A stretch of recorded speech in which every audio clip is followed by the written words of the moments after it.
الحمد لله نحمده ونستعينه ونستغفره ونؤمن به ونتوكل عليه ونعوذ بالله من شرور أنفسنا ومن سيئات أعمالنا من يهده الله فلا مضل له ومن يضلله فلا هادي له ونشهد أن لا إله إلا الله وحده لا شريك له ونشهد أن سيدنا ومولانا محمدا عبده ورسوله صلی اللہ تعالی علیہ وعلی آلہ واصحابہ واتباعہ وازواجہ وذریاتہ واہل بیتہ واہل طاعتہ اجمعین اما بعد اعوذ باللہ من الشیطان الرجیم بسم اللہ الرحمن الرحیم من کان یرید العاجلۃ عجلنا له فیہا ما نشاء لمن نرید ثم جعلنا له جہنم جزاء ثم جعلنا له يصلاها مذموما مدحورا ومن أراد الآخرة وسعى لها سعيها وهو مؤمن فأولئك كان سعيهم مشكورا كلا نمد هؤلاء وهؤلاء من عطاء ربك وما كان عطاء ربك محظورا صدق الله العظيم وعن علي رضي الله تعالى عنه قال قال رسول الله صلى الله تعالى عليه وسلم إذا كانت ليلة من نصف شعبان فقوموا ليلها وصوموا نهارها رواه ابن ماجہ رحمهم الله تعالى القزوینی۔ بزرگان محترم، معزز بھائیو، دوستو، عزیزو، ویسے تو جناب رسول اللہ صلی اللہ علیہ وسلم کا معمول ساری زندگی ہی عبادت کا تھا۔ یہ نہیں تھا کہ کوئی مخصوص دن میں حضرت عبادت فرما لے اور باقی دنوں میں چھٹی ہو جائے۔ یہ مزاج جناب رسول اللہ صلی اللہ علیہ وسلم کا نہیں تھا۔ حضرت کا مزاج ساری زندگی اپنے رب کو یاد کرنا، اس کو منانا، اس لیے کہ آپ نے جہاں اپنی امت کو یہ تعلیم دی کہ ساری دنیا سے در بدر پھرنے کے بعد بھی اسی کے در پہ جانا ہے، یہ مسلم مسئلہ ہے، چاہے دنیا کا سوال ہو یا عقبہ کا سوال ہو، چاہے میری دنیا بنانا ہو یا میری آخرت بنانا ہو، ہر جگہ گھومنے کے بعد چاہے وہ عزت ہو، دولت ہو، شہرت ہو، یا میرے مسائل ہو، میری پریشانیاں ہو، میرے مصائب ہو، میرے حالات ہو، میری بیماری ہو، تمام چیزوں میں مختلف دروازوں پر جانے کے بعد اخیر میں وہی دروازہ آتا ہے۔ اس لیے کہ دنیا کا کوئی دروازہ میری بگڑی بنا نہیں سکتا، اور دنیا کا کوئی دروازہ میری بنی ہوئی زندگی کو بگاڑ نہیں سکتا۔ یہ ایک مسلم مسئلہ ہے جو جناب رسول اللہ صلی اللہ علیہ وسلم نے صاف صاف طور پر فرمایا ہے۔ لو اجتمعت الامت، اگر ساری امت جمع ہو جائے اس بات کے اوپر کہ تمہاری تقدیر کے خیر کو شر سے بدل دے، فرمایا اللہ نہ چاہے تو کوئی تمہاری تقدیر بدل نہیں سکتا، تمہارے خیر کو کوئی چھین نہیں سکتا۔ ولو اجتمعت الامت، اور اگر پوری امت جمع ہو جائے اس مسئلے کے اوپر کہ تمہاری بری تقدیر کو خیر سے بدل دے، تو ساری امت مل کر کے محنت کرے، لیکن میری بری تقدیر کو کوئی خیر کی طرف لے جا نہیں سکتا۔ اس لیے سارے خزانے، ساری دولت، ساری عزت اسی رب کے ہاتھ میں ہیں۔ جناب رسول اللہ صلی اللہ علیہ وسلم ساری زندگی اسی کے در پر مانگتے رہے۔ سیدنا عبد القادر جیلانی رحمۃ اللہ علیہ فرماتے ہیں کہ میں نے جب رسول اللہ صلی اللہ علیہ وسلم کا مقام پڑھا، آپ کی عزت، آپ کا مقام، آپ امام الانبیاء، آپ کی توقیر، اللہ کے وہاں آپ کا مقام، کأنک قد خلقت کما تشاء، کہ جیسے آپ نے چاہا ویسے اللہ نے آپ کو بنایا۔ ان تمام چیزوں کو جب میں نے پڑھا، اور آپ کا یہ مقام کہ اللہ کا اپنے در پر مہمان بنا کر آسمانوں تک بلانا، فرمایا جی میں آیا کہ لاؤ اسی کو سجدہ کر لوں جس کا یہ مقام ہے۔ یہ سمجھانے کے لیے حضرت کہہ رہے ہیں اپنی مجلس میں کہ جب اتنا اونچا مقام میں نے محمد الرسول اللہ صلی اللہ علیہ وسلم کا دیکھا تو جی میں آیا کہ لاؤ اسی کو میں سجدہ کروں، لیکن میں نے دیکھا کہ اتنے اونچے مقام والا بھی اسی کے در پر سجدے میں بھیک مانگ رہا ہے۔ جناب رسول اللہ صلی اللہ علیہ وسلم ساری کائنات اسی در پر مانگتے رہے، اللہم انی استر بدعائک کدعاء المسترین۔ اب کے الفاظ ہے دعا کے، اللہ کے نبی کی دعائیں بھی یاد کیا کیجئے۔ فرمایا اللہ میں تیرے سامنے ایسے بے چین ہو کر مانگتا ہوں جیسے کوئی بھوک سے بے چین، استرار کا معنی ہوتا ہے بے چینی، جیسے کوئی بھوک سے بے چین ہو، جیسے کوئی پانی سے بے چین ہو، پیاس سے بے چین ہو، بیماری سے بے چین ہو، شدید بخار میں کروٹیں بدلتا ہو، کینسر کی بیماری میں مریض ہو، پیٹ کے درد میں مریض ہے اور رات اور دن جو کروٹیں بدلتا ہے، فرمایا جیسے وہ انسان تجھے پکارتا ہے، محمد الرسول اللہ بھی تجھ سے اسی طرح مانگ رہا ہے۔ اللہم انی اسألک مسألۃ المسکین، اے اللہ میں تیرے سامنے ایسے سوال کرتا ہوں جیسے ایک مسکین کسی کے در پر سوال کرتا ہے، ویسے محمد بھی تیرے در پر سوال کر رہا ہے۔ حضرت نے یہ کلمات استعمال کر کے امت کو اس بات کی دعوت دی کہ تمہاری عزت، تمہاری شہرت، تمہارا مقام، تمہاری دولت، یہ سب کچھ اپنی جگہ پر، لیکن حقیقت یہ ہے کہ یہ دینے والا معطی اللہ کی ذات ہے، اسی کے در پر مانگتے رہو ورنہ دیا ہوا کبھی وہ چھین بھی سکتا ہے۔ تو حضرت کی ساری زندگی عبادت پر گزری ہے، کوئی خاص دن ایسا نہیں تھا کہ یہ ہے جناب رسول اللہ صلی اللہ علیہ وسلم کو شب برات میں غسل کر کے ماشاءاللہ نئے کپڑے پہن کر کے در پر آ کر کے عبادت کرتے ہو اور پھر دوسرے دن سے چھٹی ہو جائے۔ حضرت کا یہ مزاج اور یہ نہیں تھا، بلکہ آپ کا مزاج تو یہ تھا کہ نصف لیل کے بعد روزانہ آپ اٹھ جاتے تھے، اس لیے کہ آپ کو حکم دیا گیا تھا قم اللیل الا قلیلا نصفہ او انقص منہ قلیلا او زد علیہ ورتل القرآن ترتیلا۔ رات میں اٹھیے آدھی رات سے زیادہ یا آدھی رات سے کچھ کم، اور ہمارے سامنے کھڑے ہو جائیے۔ ان لک فی النہار سبحا طویلا، آپ کو دن میں بہت کام ہے، بہت مشغولیت ہے، بہت دعوت ہے، تبلیغ ہے، لوگوں سے ملنا ہے، اپنی ضرورتیں ہیں، اپنے مسائل ہیں، پھر صحابہ کے مسائل کو حل کرنا ہے، تو آپ رات کے خلوتوں میں اپنے رب سے باتیں کیجیے، اپنے اللہ سے باتیں کیجیے، اور رات رکھی ہے اسی لیے۔ اصل میں ایک مسئلہ یاد رکھو، ہمارے اکابر نے بہت پیاری ایک بات احادیث سے ثابت کی ہے، عبادت سکون کو چاہتی ہے، یہ مسئلہ یاد رکھیں، عبادت سکون کو چاہتی، اسی لیے جناب رسول اللہ صلی اللہ علیہ وسلم فرماتے ہیں کہ میں نماز جب پڑھاتا ہوں، چونکہ اس زمانے میں تعلیم و تعلم کے لیے عورتوں کو بھی آنے کی اجازت تھی، اس لیے کہ ابتدائی دین تھا، عورتوں کو مسائل سکھانے تھے، اور مستقل علیحدہ جگہ، علیحدہ روم نہیں تھا عورتوں کا، تو آگے مرد ہوتے تھے، بچے ہوتے تھے، پھر عورتیں ہوتی، یہ ترتیب تھی۔ لیکن عورتوں کو بہت احتیاط کہا گیا تھا، اللہ کے حبیب پاک صلی اللہ علیہ وسلم نے فرمایا تھا خوشبو لگا کرنا ہے، روایتوں میں خوشبو لگا کرنا ہے، شاندار کپڑے پہن کرنا ہے۔ تمام روایتوں سے معلوم ہوتا ہے رات کی نمازوں میں عورتوں کا آنا ثابت ہے، دن کی نمازوں میں نہیں۔ عشاء کی نماز کا تذکرہ ملتا ہے، فجر کی نماز کا تذکرہ ملتا ہے۔ پھر عورتوں کو یہ کہا گیا تھا کہ جب تک مرد سجدے سے سر نہ اٹھا لے تم اپنا سر نہ اٹھاؤ، کہیں کسی مرد کے سطر پر نظر نہ پڑ جائے۔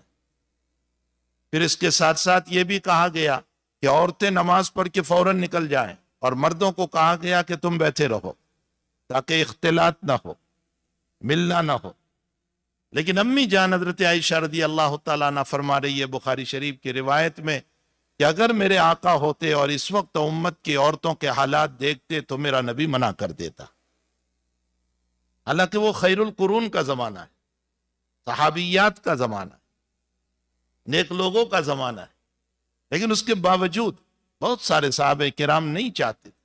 حضرت جابر رضی اللہ تعالیٰ عنہ نہیں چاہتے تھے، حضرت عمر رضی اللہ تعالیٰ عنہ نے منع فرمایا، خود اپنی بیوی کو منع کیا کہ مسجد میں نہ جاؤ، اپنے گھر پہ نماز پڑھ لو۔ تو خیر بہرحال نبی علیہ السلام کے زمانے میں حضرت چونکہ تعلیم دینا تھا، ان کو دین سکھانا تھا، ان کو بھی شریعت سکھانا تھا، اس لیے حضرت نے عورتوں کو اجازت دے رکھی تھی، لیکن روایت میں یہ ہے کہ عورت کی افضل نماز اپنے گھر کے روم میں ہے، اس کی افضل نماز وہی۔ کہ وہ اپنے روم میں پڑھیں، روم کے کونے میں پڑھنا افضل ہے۔ تو یہ حضور پاک صلی اللہ تعالیٰ علیہ وسلم نے عورتوں کے باب میں ساری چیزوں کو ذکر فرمایا ہے، روایتوں میں یہ ساری باتیں موجود ہیں۔ بہرحال اس کا یہ بھی مطلب نہیں ہے کہ عورت پر اتنی سختی کی جائے کہ مسجد سے گزر رہے ہیں اور نماز کے قضا ہونے کا اندیشہ ہے اور خطرہ ہے، اور ہم عورت کو گاڑی میں بٹھائے رکھے اور کہیں کہ نہیں نہیں مسجد میں نہیں آنا ہے اور بس میں اکیلا نماز پڑھ لیتا ہوں۔ یہ بھی غلط ہے۔ نماز کا وقت ہے، نماز قضا ہونے کا خطرہ ہے، تو اس صورت میں مسجد میں نماز کا وقت ہو گیا ہے تو علیحدہ جگہ کے اوپر وہ اپنی نماز کو ادا کر لیں۔ خیر یہ بحث ہے۔ میں یہاں یہ کہنا چاہتا ہوں کہ حضور پاک صلی اللہ تعالی علیہ وسلم کے زمانے میں نبی علیہ الصلاۃ والسلام فرماتے ہیں کہ عورتیں بھی چونکہ مسجد میں آتی تھی، حضرت فرماتے ہیں کہ میں نماز پڑھاتا تھا اور مجھے طویل قرات کرنے کے جی میں آتا تھا، لیکن اتنے میں کسی بچے کے رونے کی پیچھے سے آواز آتی تھی، چونکہ عورتیں اپنے چھوٹے بچوں کو لے کر بھی آتی تھی، کسی بچے کے رونے کی آواز آتی تھی، حضرت فرماتے ہیں کہ میں اپنی نماز کو مختصر کر دیتا۔ اس کی دو وجہ لکھی ہے۔ ایک وجہ تو یہ ہے کہ ماں پریشان نہ ہو جائے، اس لیے کہ ماں نماز پڑھ رہی ہے، اب میں طویل قرات کروں گا تو ماں بھی نماز میں رہے گی اور ادھر بچہ روتا رہے گا تو ماں کا ذہن بچے کی طرف جائے گا، اللہ کی طرف نہیں رہے گا۔ تو اس ماں کی رعایت میں حضرت نماز کو مختصر کر دیتے تھے۔ یہ رحمت للعالمین تھے جناب رسول اللہ صلی اللہ تعالی علیہ وسلم، کہ ایک عورت پریشان نہ ہو جائے، اس کی وجہ سے حضرت اپنی نماز کو مختصر کر دیا کرتے تھے، باوجود کہ آپ تمنا فرما رہے ہیں کہ میں طویل قرات کروں۔ ہمارے اکابر حضرت تھانوی رحمۃ اللہ علیہ نے لکھا ہے کہ میں قرآن کی ہر آیت کو پڑھتا ہوں تو مجھے ہر آیت کے اندر اللہ کی رحمت نظر آتی ہے، اور ہر حدیث کو پڑھتا ہوں تو ہر حدیث میں بھی اللہ کی رحمت نظر آتی ہے۔ حضرت نے ایک مثال دی، حضرت تھانوی رحمۃ اللہ علیہ نے ایک مثال دی، فرمایا کہ اللہ تعالیٰ قرآن کریم میں فرماتے ہیں یا ایھا الذین آمنوا اذا تداینتم بدین الی اجل مسمی فاکتبوہ، اگر تم کسی کو قرض دو یا قرض لو تو تحریر ہونی چاہیے، لکھ لیا کرو اس کو، اپنے کتنے پیسے دیے اس پر گواہ بنا لیا کرو، اور ایسے آدمی سے لکھاؤ، کاتب سے، کاتب کا مطلب ہوتا ہے سرکاری آدمی جو ہوتا ہے، ہم لوئر اس کو کہہ دیا کرتے ہیں یا اس طرح کے، اس سے لکھوا لیا کر۔ حضرت تھانوی رحمۃ اللہ علیہ فرماتے ہیں تو پیسہ کا مسئلہ، لیکن مجھے اس میں بھی اللہ کی رحمت معلوم ہو رہی ہے، اس لیے کہ اللہ نہیں چاہتا کہ تمہارا دیا ہوا مال کوئی کھا جائے اور مال برباد ہو جائے، اس لیے اس کو لکھ لیا کر تاکہ کل کو وہ منع کریں تو تم کورٹ کے ذریعے سے، حکومت کے ذریعے سے اپنے پیسوں کو وصول کر سکتے۔ فرمایا اللہ کی رحمت ہے۔ اور پھر حضرت ایک جملہ لکھتے ہیں کہ جو اللہ تمہارے مال کی بربادی کو پسند نہیں کرتا وہ تمہارے جان کی بربادی کو کیسے پسند کرے گا؟ تم برباد ہو جاؤ، یہ کیسے اللہ پسند کرے؟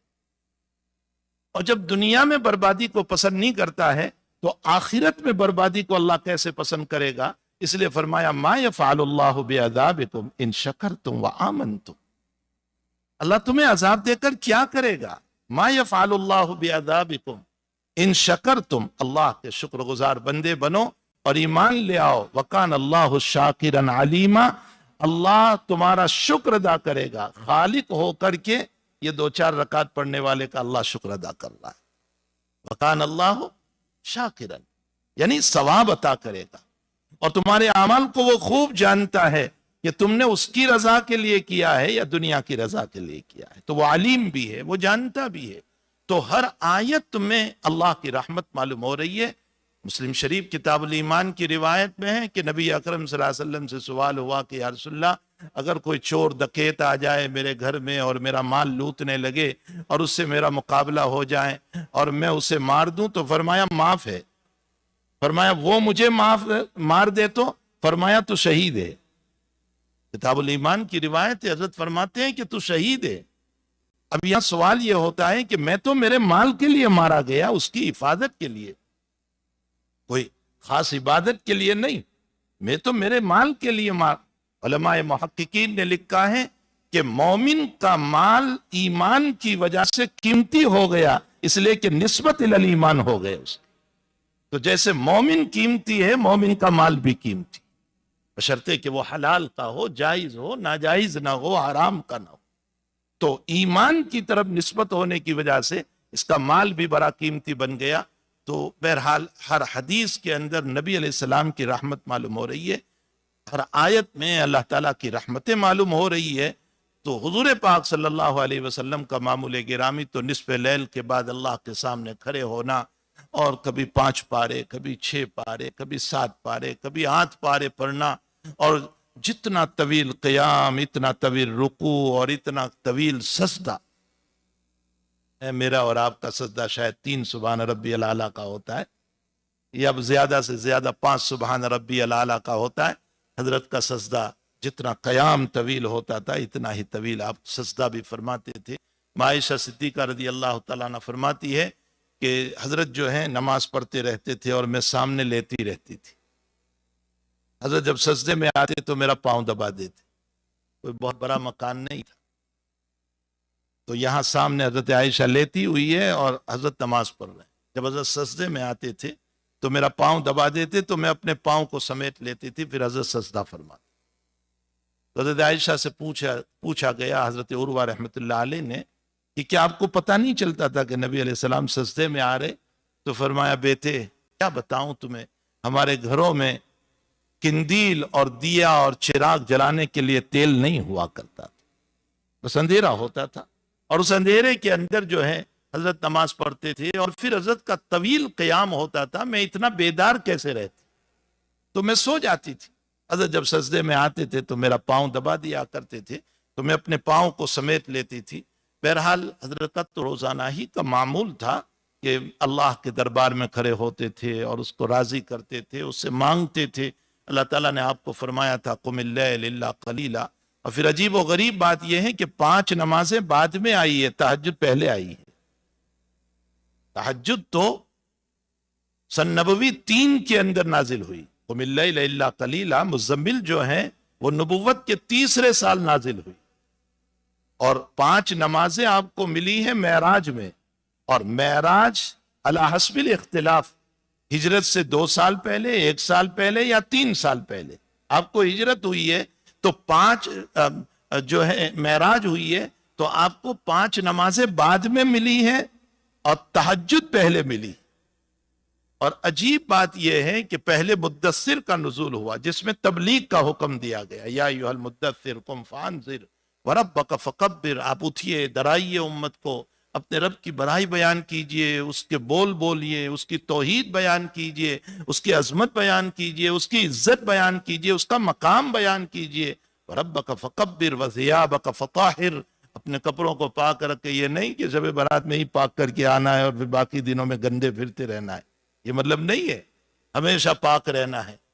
طہارت تو جزء لازم ہے، امت کا جزء لازم ہے طہارت۔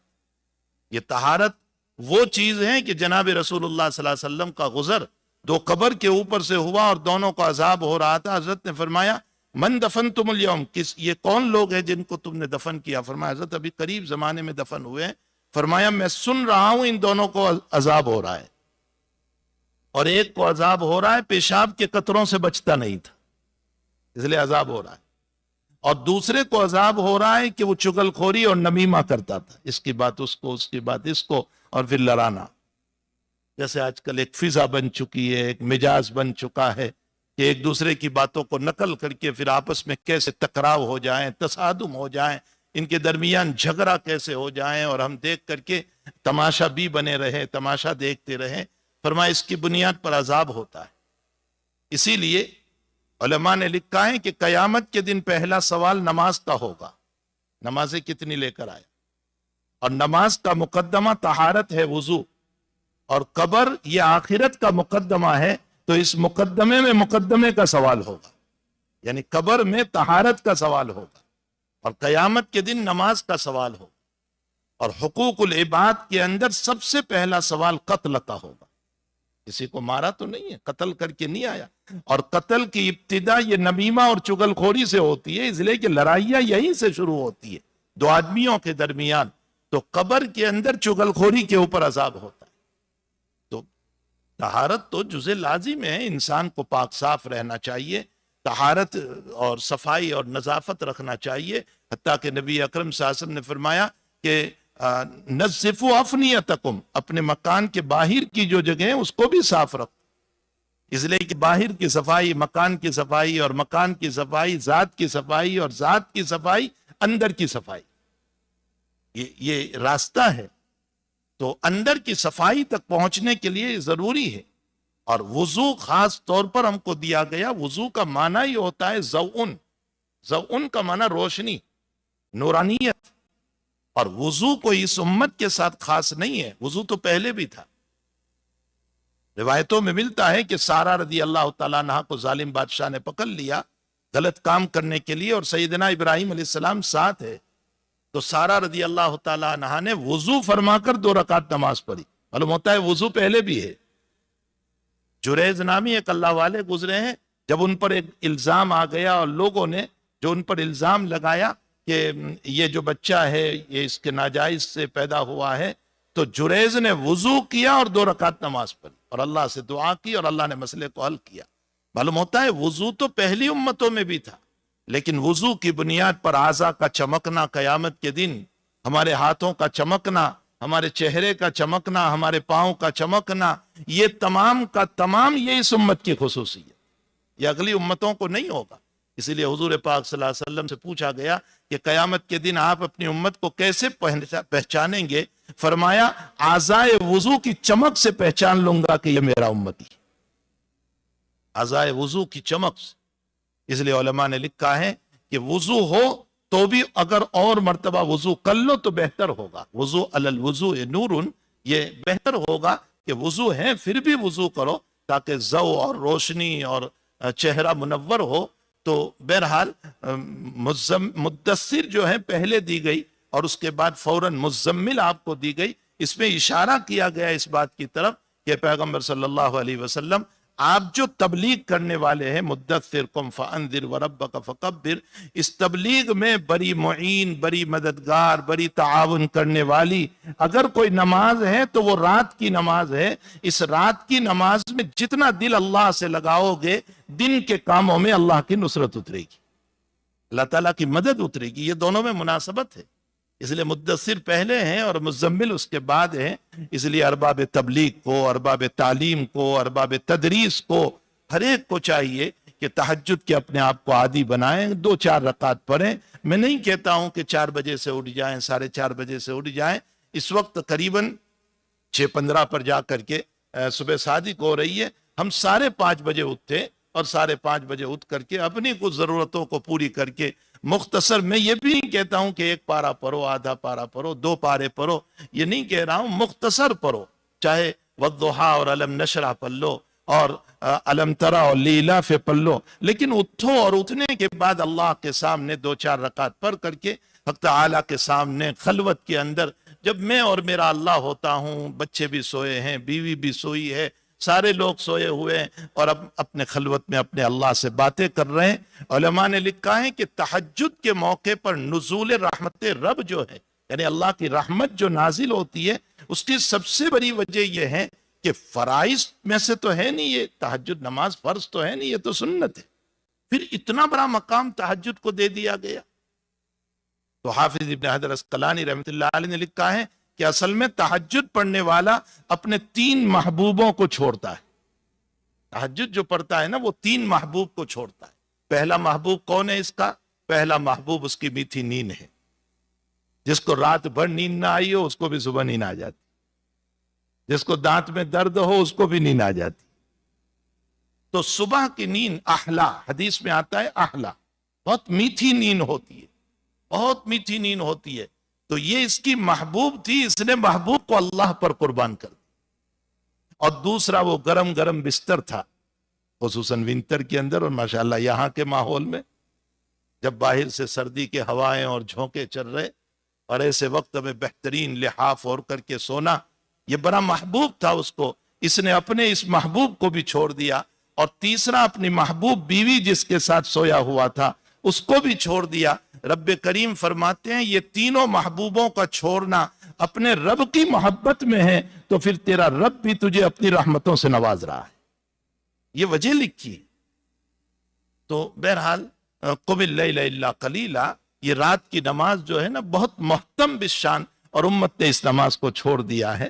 یہ جو تہجد کی نماز ہے، یہ ونٹر کی راتیں جو ہوا کرتی ہے نا، یہ اللہ کی بہت بڑی نعمت ہے، بہت طویل، 7 ساڑھے 7 بجے 8 بجے نماز ہو جاتی ہے، اور اس کے بعد صبح، یہ تو اب 6:15 پر جا کر کے ہوا، ورنہ اس سے پہلے تو 6:45 6:50 پہ جا کر کے صبح صادق ہوتی تھی، یعنی 7 بجے جا کر کے صبح صادق ہو رہی ہے۔ انسان سوئے تو کتنا سوئے، اور یہ کہنا کہ اطباء کہتے ہیں کہ کم سے کم 7 گھنٹے اور زیادہ سے زیادہ 9 گھنٹے سونا چاہیے، ورنہ تو بیمار ہو جائیں گے۔ تو پھر نبی علیہ السلام کیوں بیمار نہیں ہوئے؟ راتوں کی بیداریاں تھیں ان کی۔ صحابہ کرام کیوں بیمار نہیں ہوئے؟ جبکہ عمر اور ابو بکر کے بعد میں آتا ہے کہ عشاء کے بعد کھڑے ہوتے تھے تو صبح صادق تک تلاوت ہوتی۔ ان اکابر کے بعد میں کیوں بیماریاں نہیں آئی؟ حقیقت یہ ہے کہ انسان جب قرضے پر آ جاتا ہے نا، تو اللہ اپنی طرف سے بغیر ویٹامن کے بھی ویٹامن پیدا کر دیتا ہے، اس میں انرجی پیدا ہو جاتی، اس میں اللہ کی طرف سے قوت آ جاتی، طاقت آ جاتی، اور جب نہ کرنا ہو نا تو پھر دنیاوی اسباب کے محتاج بنے پھرتے، پھر دنیا کے اسباب کے ہم محتاج ہوتے ہیں کہ اس سے ویٹامن پیدا ہوگی، اس سے انرجی پیدا ہوگی، اور اسی کی بنیاد پر میں جی سکوں گا، اور یہ نہیں ہوگا تو میں جی نہیں سکوں گا۔ ورنہ اکابر کی زندگی پر لیں کہ رات بھر عبادت کرنے کے باوجود اخیر میں جو ان کی دعائیں منقول ہے، اس میں وہ یہ کہتے تھے کہ اللہ رات چھوٹی ہو گئی تو اس سے باتیں کرنے کا رہ گیا، یعنی روزانہ باتیں کرتے ہیں اس اللہ سے، اور طویل راتیں جاگتے ہیں، اور پھر اخیر میں کہتے ہیں کہ اللہ باتیں کرنا رہ گیا تیرے ساتھ۔ بہرحال جناب رسول اللہ صلی اللہ علیہ وسلم کا معمول گرامی یہ تھا کہ آپ تو روزانہ ہی اللہ کی عبادت میں رات بھر مشغول رہتے تھے، آدھی رات کے بعد دربار رب میں کھڑے ہوتے تھے، لیکن پھر بھی کچھ راتیں ایسی ہوتی ہے کہ جس کے اندر اللہ کی طرف سے کچھ فیوز، کچھ برکات، کچھ انوار دیے جاتے ہیں، انہی میں شب برات ہے۔ شب برات لیلۃ البرات اس کو کہا جاتا ہے۔ روایتوں میں قریباً 8 روایتیں ہیں، اب کچھ علماء اس پر کلام کرتے ہیں کہ یہ روایت ضعیف ہے، بلکہ بہت ضعیف ہے، جس میں سر فہرست شیخ الاسلام ابن تیمیہ ہے، اور اس کے بعد ان کے شاگرد رشید ابن جوزی ہے، اور اس کے بعد ابن رجب حنبلی ہے۔ ان لوگوں نے ان روایتوں پر کلام کر کے کہا ہے کہ اس کی کوئی حیثیت نہیں، کچھ نہیں ہے، بس یہ جو ہے کوئی خاص مسئلہ اس میں نہیں ہے۔ لیکن اس کے مقابلے میں بہت سارے اکابر نے اس روایت کے باب میں ان روایتوں کو قبول کیا۔ علامہ انور شاہ صاحب کشمیری رحمۃ اللہ علیہ نے جب امام ترمذی نے یہ باب قائم کیا، باب النصف من شعبان، ترمذی میں باب ہے، تو اس باب کی تحت شاہ صاحب فرماتے ہیں کہ اس کی عبادت ثابت ہے، البتہ خاص شکل نہیں، اور روایتیں اپنی جگہ کچھ نہ کچھ قابل اہتمام ہیں، یہ نہیں کہ بالکل ترک کر دی جائے۔ علامہ زاہد کوثری رحمۃ اللہ تعالی علیہ فرماتے ہیں کہ اس میں 8 روایتیں، جس میں 5 روایتیں متکلم فی ہیں اور 3 روایتیں حسن کے درجے کی، درجے حسن کی۔ ہمارے شاہ عبدالحق صاحب محدث دہلوی رحمۃ اللہ علیہ نے کتاب لکھی ہے ما ثبت بالسنہ، اس کتاب کے اندر اس رات کے باب میں بھی روایتوں کو نقل کر کے ثابت کیا ہے کہ سنت سے ثابت۔ صاحب ہدایہ جیسا محقق اور محقق، اتنا بڑا آدمی، وہ جب متبرک راتوں کو گنواتا ہے تو ان متبرک راتوں میں اس رات کو بھی گنوا رہا ہے۔ والفقہاء محتاطون، فقہاء تو بہت محتاط ہو، لیکن آپ نے گنوایا، اس کا مطلب اس کی کوئی نہ کوئی اصل ہے۔ بالکلیہ یہ کہہ دینا کہ اس کی کوئی اصل نہیں ہے، یہ غلط ہے، اور یہ کہنا کہ نہیں اس میں فلاں فلاں طریق پر عبادت کرنا چاہیے، یہ بھی غلط ہے۔ فضیلت ثابت ہے، کوئی خاص طرح کی عبادت ثابت نہیں، یہ مسئلہ یاد رکھے، فضیلت ثابت، کوئی خاص طرح کی عبادت۔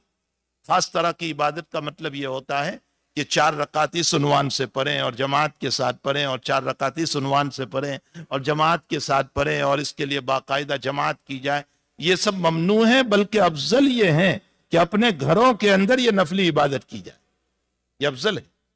حضور پاک صلی اللہ تعالی علیہ وسلم بہت کم مسجد میں سنتیں پڑھتے تھے، حضرت کا معمول اپنے گھر میں پڑھنے کا، بلکہ روایتوں میں ہے کہ اپنے گھروں میں نمازیں پڑھا کرو، وَلَا تَتَّخِذُوهَا قُبُورًا، اپنے گھر کو قبرستان نہ بناؤ۔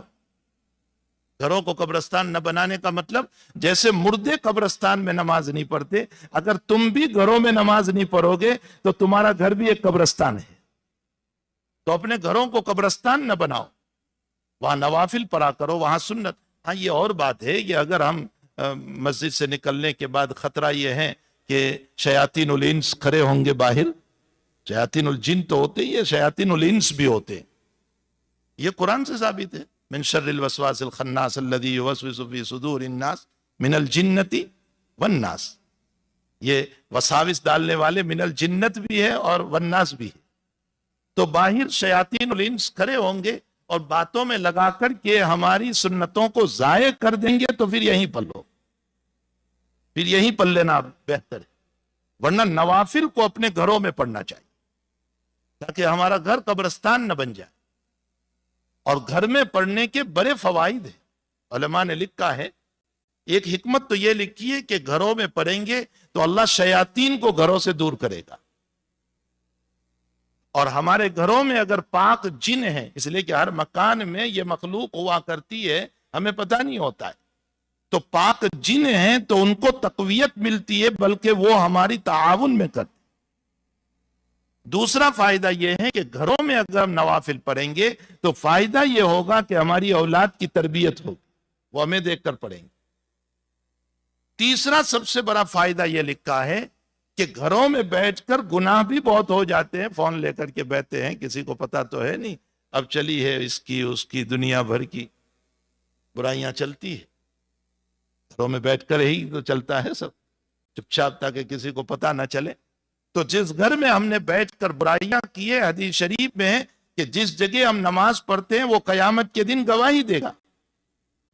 تو ہم نے اپنے گھروں میں اگر نمازیں پڑھی ہے تو ہماری در و دیوار اور ہماری جگہ مکان کی یہ قیامت میں جب ہماری گواہی دیں گے، اور ہمارا نیکیوں کا پلڑا جو گھر کی گواہی پر ہے وہ گناہ والے پلڑے سے غالب آ گیا تو انشاءاللہ بخشش کا فیصلہ ہو جائے گا۔ اس لیے کہ گھر میں بیٹھ کر جو گناہ کرتے ہیں اس کے مقابلے میں یہ نیکیاں ہماری بڑھ جاوے، تو افضل تو یہ ہے کہ اپنے گھروں میں، اور میں نے پہلے بتایا کہ عبادت میں سکون چاہیے۔ حضور پاک صلی اللہ علیہ وسلم فرماتے ہیں کہ بچہ روتا ہے میں نماز مختصر کر دے۔ حضرت فرماتے ہیں کہ میں ایک مرتبہ مسجد میں آیا، اور اس لیے آیا تھا کہ میں یہ بتاؤں کہ شب قدر کون سی رات ہے۔ شب قدر اللہ تعالیٰ نے بتایا تھا، خاص رات بتائی تھی کہ فلاں رات ہے، اب اس سال کے لیے بتائی تھی یا ہمیشہ کے لیے بتائی تھی، یہ اپنی جگہ ہے، لیکن بہرحال آپ کو یہ بتایا تھا کہ فلاں رات ہے، 21 ہو 23 ہو جو بھی بتائی تھی۔ فرمایا میں جب آیا تو دو آدمی آپس میں تو میں کر رہے تھے، یہ کعب ابن مالک اور عبداللہ ابن حضرت رضی اللہ تعالیٰ عنہما تھے، صحابی رسول ہے، اور کسی مسئلے پر کچھ پیسے ان کے باقی تھے کعب ابن مالک کے، اور اس میں کچھ مسجد کے اندر ان کی آواز بلند ہو گئی، اور وہ کچھ مانگنے کے اندر آواز بلند ہو گئی۔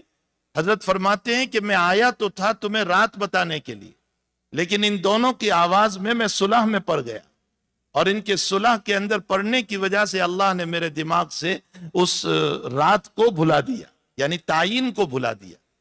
اب تم 21 23 25 27 29 راتوں میں سے ہر رات میں عبادت کیا کرو، اللہ تمہیں کوئی نہ کوئی رات میسر کر دے۔ محققین علماء لکھتے ہیں کہ آپسی الجھاؤ کی وجہ سے اگر لیلۃ القدر کی تعین کا مسئلہ اللہ نے بلا دیا تو نماز میں سکون نہ ہو تو خشوع خضوع کہاں رہتا ہے؟ عبادت سکون چاہتی، اور سکون ہمارے مکانوں میں زیادہ بہتر ہوتا ہے۔ اس لیے نوافل کو جو ہے اپنے گھروں کے اندر پڑھنا چاہیے، اس لیے ایسی راتوں کے اندر اپنے گھر میں رہ کر کے عبادت، باقی کوئی خاص عبادت نبی کریم صلی اللہ علیہ وسلم سے اس میں منقول نہیں ہے کہ آپ نے 4 رکعت اس نیت سے پڑھی اور 4 رکعت اس نیت سے پڑھی جیسے عوام کے اندر مشہور ہے، اس طرح کا کوئی مسئلہ نہیں ہے۔ بس جو آپ کر سکے کر لیجئے، جتنے نوافل اور دنوں میں پڑھتے ہیں اس سے زیادہ پڑھ لیجئے، اس رات میں تہجد پڑھ لیجئے، اس رات میں اللہ تعالیٰ آپ کو توفیق دے تو صلاۃ التسبیح پڑھ لیجئے اس رات کے اندر، نہ ہو سکے کوئی عرض نہیں۔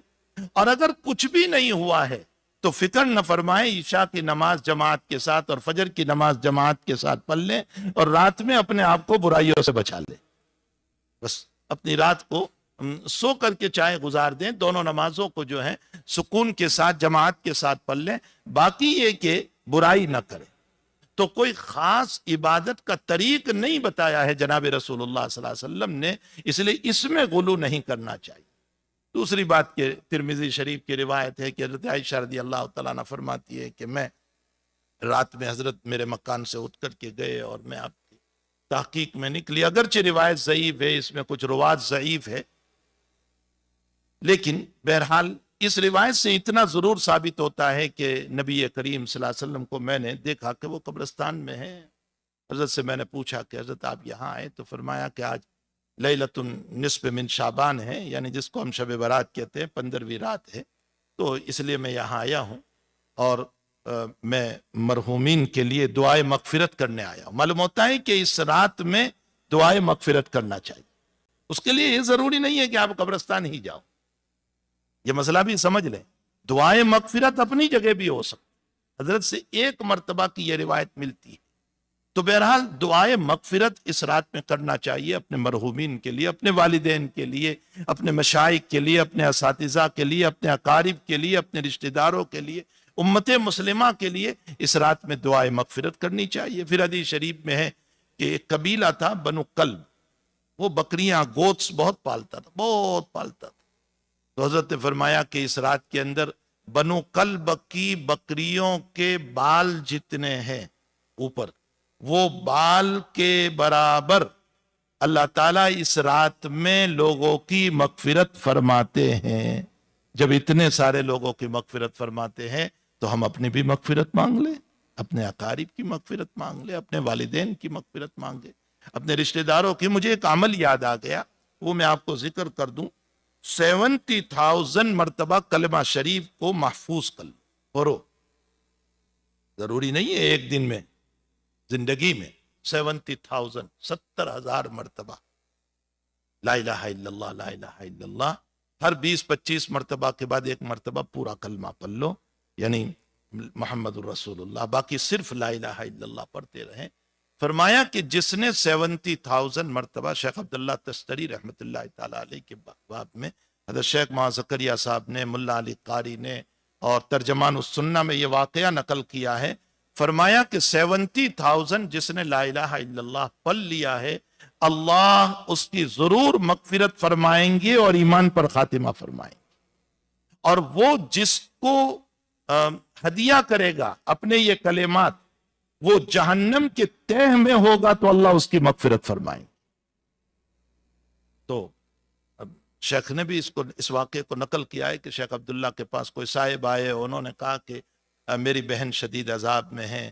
تو حضرت فرماتے ہیں کہ میرے پاس 70,000 لا الہ الا اللہ تھا، میں نے اس کی بہن کو ہدیہ کر دیا. تو اس بھائی نے دوسرے دن بتایا کہ الحمدللہ میری بہن کو خواب میں دیکھا کہ اللہ نے مغفرت فرما دی.